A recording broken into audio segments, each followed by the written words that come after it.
Empire of Pain by Patrick Radden Keefe is a book based off of also an article about the Sackler Dynasty. They were a family that grew back in the day, and they rose to power, pharmaceutical company, and they're basically responsible for the opioid epidemic that happened in America and probably other parts of the world.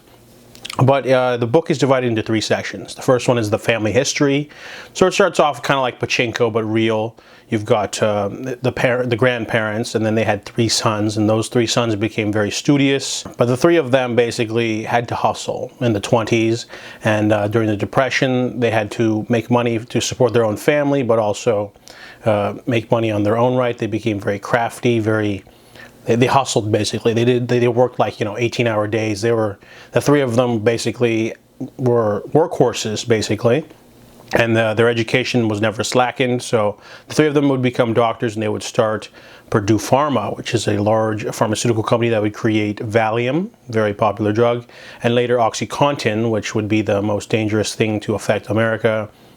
Because of the way that they basically marketed the drug, they basically skipped FDA stuff, and the second part of the book explores their rise to power and trying to compete with other drug companies, all the different people they got involved, especially their super lawyer, and like they had a team of lawyers, and they would like bully people whenever anyone tried to say anything about them, and they had a lot of yes men. The book is definitely paints a really interesting portrait of how the rich survive, especially.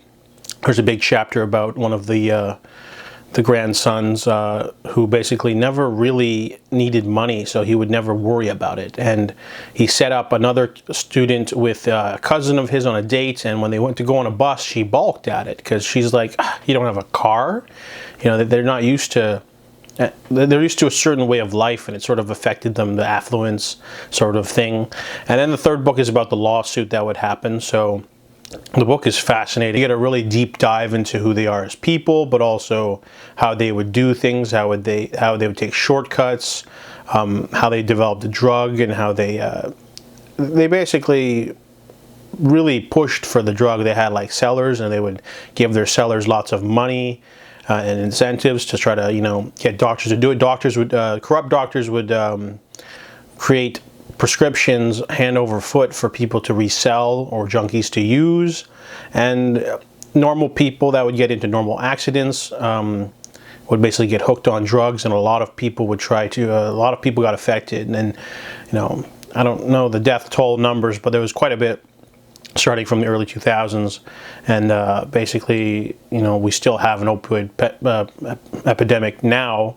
And you just keep going with fentanyl and other things like that. So the book gives you lots of insight. It's very fair, but it also is a book where the author doesn't really get to talk to anyone.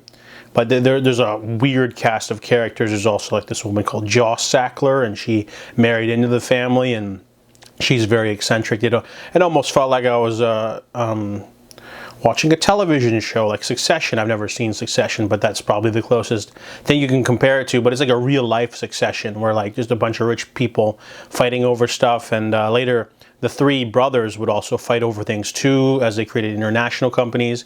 There's just so much going on in this story, but it had me hooked from beginning to end. The only part of the book I didn't like was at the end. He just talked about like all the different sources. That got really boring because the last 30 minutes of the audiobook was just him talking about sources and stuff. So I give Empire of Pain a 4 out of 5. Fascinating read, definitely worth checking out.